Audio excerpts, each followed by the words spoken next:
Audio Jungle.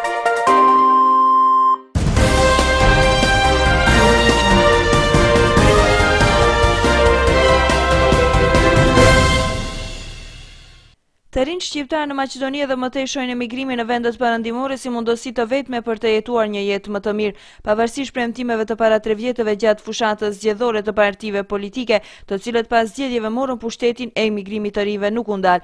Për më keq, vendbanimet të tëra shqiptare në Maqedoni vazhdoi që të zbrasen dal ngadal. Premtim për të bërë më shumë për të rinjt e vendit e kishte dhënë edhe në fushatën e vitit 2011 edhe kreu i BDI-s Ali Ahmeti. Ai më 20 maj 2011 kishte dhënë premtime të fuqishme në këtë drejtim gjatë fushatës parazgjedhore në fshatrat Jabollçish të poshtme, Jabollçish të epërme, Vranjevs dhe Buzallakov. Rinia e këtyre trevave duhet të sheh perspektivën këtu dhe jo në Itali e Zvicër, andaj vetëm programi i BDI-s është më i miri dhe u krijoi kësaj në mundësinë që të ardhmen ta shohin këtu, ishte deklaruar ndër të tjera Ahmeti. Ju premtoj se këtu vi për herë të fundit në rrugë të paasfaltuar dhe ju premtoj se kjo rrugë do të bëhet. Megjithatë, ky premtim ka mbetur thuajse bosh. Largimi të rinjve për një jetë më të mirë në vendet perëndimore nuk është ndalur. Vendet si Zvicra, Italia, Gjermania dhe Belgjika vazhdojnë që të mbesin destinacion kryesor i të rinjve, secili ka nga të mënyra të ndryshme, dikush nëpërmjet martesave dhe të tjerë dhe për mos formës së kërkimit të azilit. Më 26 shtator 2011, Brukseli zyrtar pati deklaruar se është i shqetësuar për numrin e lartë të kërkesave të azilit politik të ardhura nga shtetas të vendeve të Ballkanit, në të cilat u ishin liberalizuar vizat. Vjet në rrezik regjimi i liberalizimit të vizave, shkruhet në letrën e Komisionit Evropian që u ka nisur ministrave të brendshëm të Shqipërisë, Bosnjës, Serbisë, Maqedonisë dhe Malit të Zi. Madje 20 shtator 2011, Malmstorm u ka nisur një letër ministrave të brendshëm të 5 vendeve ballkanike, në mesin e të cilave ishte edhe Maqedonia, me të cilën u ka kërkuar që të informojnë për masat praktike që do të marrin në këtë aspekt. Sidoqoftë edhe pas asaj kohe, migrimi të rinjve shqiptar në Maqedoni ka vazhduar përkundër premtimeve të Ali Ahmetit, si kryetari i BDI-s, e cila është në koalicion qeveritar me VMRO DPMN e kryeministrit Nikola Gruevski. Parlamenti Evropian mbrëm në sesionin plenar në Strasburg e shqyrtoi raportin për progresin e Maqedonisë. Pos raportit për Maqedoninë, eurodeputentët gjithashtu kanë debatuar edhe për raportin për progresin e Malit të Zi dhe Bosnjë e Hercegovinës. Në debatin i cili zgjati 1 orë dhe 20 minuta, morën pjesë 26 eurodeputet, ndërsa shumë ishin lutur diskutimeve të tyre t'i parashtrojnë në formë të shkruar, duke marrë parasysh tajmingun e debatit. Në të, pjesa më e madhe e deputetëve u përqendrua në proceset eurointegruese të Maqedonisë. Raportuesi për Maqedoninë Richard shpreu kënaqësinë nga përmbajtja e raportit të tij, me të cilin edhe një herë u kërkuar nga Këshilli i Bashkimit Evropian të konstatojë pa prolongim datën për fillimin e negociatave për antarësim të Maqedonisë në Bashkimin Evropian. Me këtë rast, Hovit posaçërisë insistonte se shqetësimi i tij është që vendi të përparojë. Prandaj ai propozoi Komisionin Evropian të japë Maqedonisë status të ekonomi funksionale të tregut, me çka do të garantohen investimet e huaja. Hapja e pikës kufitare Bellanut Stanqish është kërkesë e vazhdueshme e banorëve në hapësirën kufitare ndërmjet Maqedonisë dhe Kosovës. Përballë këtyre kërkesave, përfaqësuesi qeveritar kanë premtuar vazhdimisht hapjen e kësaj pike dhe rregullimin e infrastrukturës rrugore në këtë pjesë. Megjithatë, deri tani nuk është funksionalizuar pika kufitare. Për këtë çështje është nënshkruar një marrëveshje me qeverinë e Kosovës më 26 qershor të vitit e kaluar, ndërsa projekti është miratuar edhe nga Parlamenti i Maqedonisë. Zëvendës ministri i punëve të brendshme Zemri Qamili thekson se sa përket kësaj ministrie nuk ka ndonjë problem për funksionalizimin e kësaj pike kufitare. Për MPB nuk ka kurfar pengese, nëse sot do të hapë rruga ne do të shkonim bashkë me mjetet dhe fillon të funksionojë, ka theksuar Qamili për Zhurnal Plus. Për mos hapjen e kësaj kufitare, deri tash Qamili thekson se problem kryesor është rruga dhe kushtet klimatike. Ai ka hedhur përgjegjësinë tek zyrtarët e Ministrisë së Transportit dhe të Lidhjeve, të cilët janë përgjegjës për rregullimin e infrastrukturës. Në anën tjetër, zëvendës ministri i Transportit dhe Lidhjeve Xhelal Bajrami thotë se për shkak të kushteve atmosferike nuk është punuar me atë intensitet që është dashur. Zakonisht në këtë periudhë nuk kryen shumë punë ndërtimore, por nëse përmirësohen kushtet atmosferike do të ecet më shpejt. Është siguruar leja për punime, për ndërtime dhe të gjithë procedurat e tjera. Edhe ndërmarrja publike, rrugët shtetërore dhe kompania janë zotuar se do të intensifikojnë punimet. Pritet janë që në vitin 2015, konform marrëveshjes, kjo rrugë le të jetë gati, ka shpjeguar Qamili për Zhurnal Plus. Sipas zyrtarëve qeveritar, në kuadër të kësaj marrëveshje është parapar formimi i grupeve të përbashkëta të dy shteteve, të cilët do të realizojnë marrëveshjen. Por derisa zyrtarët qeveritar hedhin topin tek njëri tjetri, përfaqësues të partive opozitare shqiptare ngritin pikpyetjen se dhe sa kohë do që duhet zyrtarëve aktual që të përfundojnë këtë projekt të rëndësishëm. Problemi me emrin nuk është bilateral, por ndërkombëtar. Ky ka qenë reagimi i shefit të diplomacisë greke Evangelos Venizelos në vërejtjen që eurodeputetët e dhanë në sesionin plenar në Strasburg se eurointegrimi i Maqedonisë është i penguar nga problemi bilateral mes Shkupit dhe Athinës në relacionin me emrin.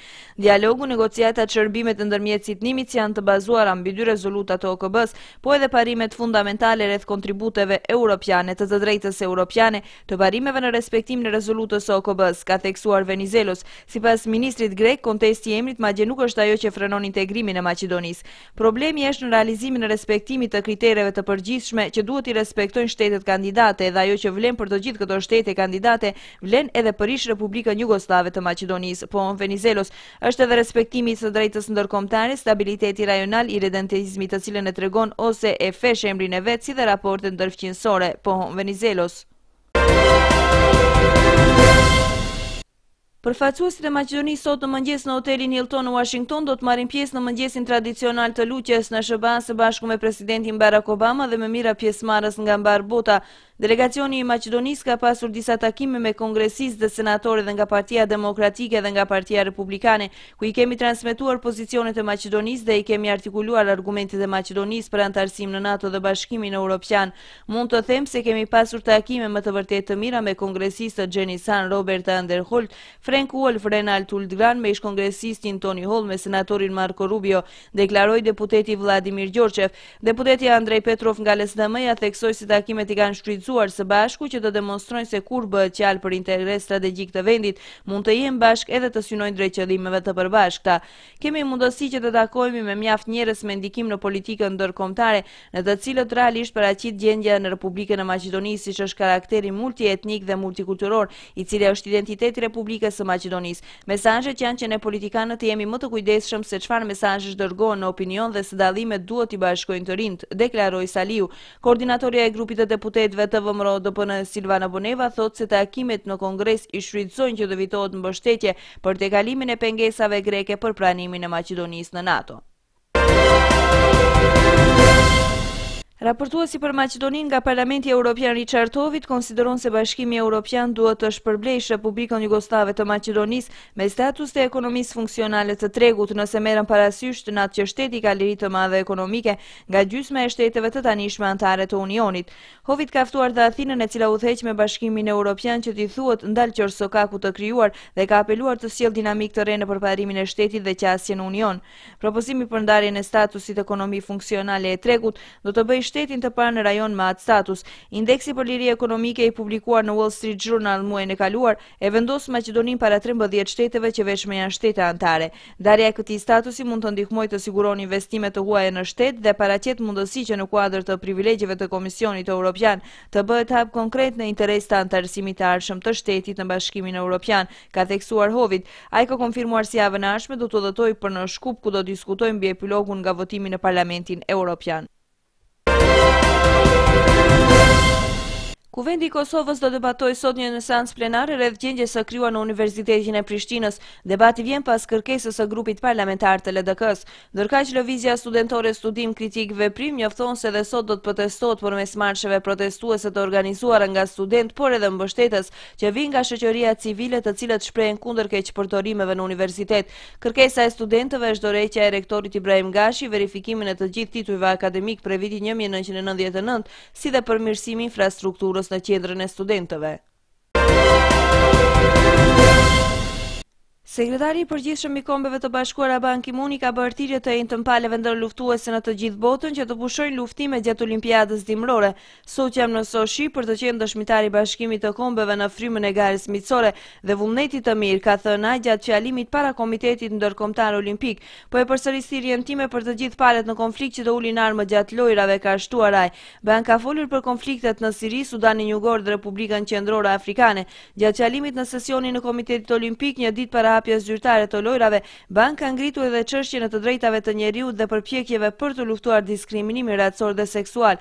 Grupet e të drejtave të njeriut dhe politikan perëndimor kanë kritikuar Rusinë për promovimin e homofobisë me një ligj të nënshkruar nga presidenti Vladimir Putin vitin e kaluar. Me këtë legjislacion ndalohet propaganda homoseksuale në mesin e të miturve. Shumë atlet profesional homoseksual apo jo kanë ngrenë zërin kundër paragjykimeve, ka thënë ai. Të gjithë ne duhet të ngrejmë zërin për sulme ndaj lesbikëve, homoseksualëve, biseksualëve, transgjinorëve. Duhet t'i kundërshtojmë arrestimet, burgosjet dhe kufizimet diskriminuese me të cilat përballet ky komunitet, ka thënë shefi i Kombeve të Bashkuara.